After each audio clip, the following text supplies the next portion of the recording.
You are listening to ChartingWealth.com for Tuesday, the 11th of August, 2015. Our training and trends. We're going to start with gold. What has been happening with gold? We've talked about it for quite a while. Crossed over on our two-day chart going down back on the 23rd of June.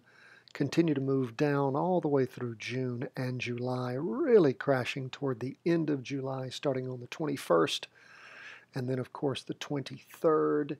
And then on into the 27th.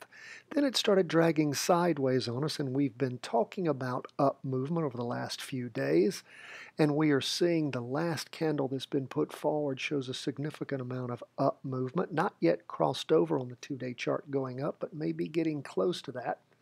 If we drop back and look at the 4-hour chart or the half-day chart, we can see that our two-day trend line was crossed after the MACD crossed over going up on the 27th, and then around the 29th, our two-day trend line was crossed. Now, what do you do when something like that happens? Well, if you put a lot of faith in the 4-hour, the half-day chart on gold, which you could do for many good reasons if you backtrack on this, particularly if you're teaming it up with the two-day chart and the two-day trend line being broken. And, of course, if you had done that, you'd have gotten in somewhere around, oh gosh, we'll say the high was 105.63. The low that day was 104.81. You could have tracked it back and forth and then started watching the move up as it started tracking on about, I guess it really started its move up around the 6th. And it ended up today pushing the top of a much narrowed Bollinger Band because the volatility has been reduced significantly. Whenever you see Bollinger Bands, and these on our charts, they're the blue dashes, and the blue dashes on the Bollinger Bands represent volatility. The volatility in gold has gone down significantly since we had the drop in the increase in volatility going back to the 21st of June, and what we've seen happen is, of July, and what we've seen happen is the volatility as we've moved into August has dramatically decreased. However, if the price of gold continues to rise, coming up from those lows, we will continue to see the Bollinger Bands push up and volatility increase again. So keep an eye on gold, as we've talked about for many, many days now, as it started slipping sideways, crossed over on the 4-hour chart to go up, and crossed our two-day trend line. That trend line, in addition to the crossing on the 4-hour chart, can be very helpful for get-in points. However, on the big chart, it would be too early. So let's go ahead and look at our other indexes. That's where gold is right now. Let's look at IYY, which is our total market on the two-day chart. It is attempting to cross over, going up. That looks very strange, doesn't it? Since on our two-day chart, we are still in the red. Today, total market IYY was up 1.19%. If we drop back to look at the 4-hour, the half-day chart, you can see a little better how gold had fallen off on Friday, but I keep saying gold, forgive me, it's been a long day.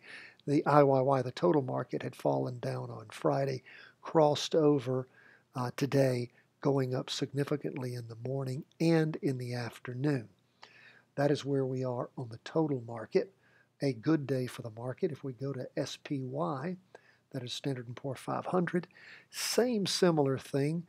We see a bounce over, crossing over, going up on the two-day chart today. And what we see on the 4-hour chart, even though we have a red candle, we have significant up movement, and we have two green candles, strong green candles for today, and a crossover going up also. When you have your two-day chart and your 4-hour chart cross the same day, that is typically a good trend for a strong movement. Hopefully that will be sustained. And lastly, we're going to look at the Qs. That is the NASDAQ 100. It has an up movement. It never crossed over going down. In fact, hasn't crossed over going down since the 15th. It's been slipping sideways. And if we continue to watch it. Will it bounce off the 30 and the 34 moving linear regression lines? On our charts, there are green and red line. We see that it has never crossed over going down since the 15th of July.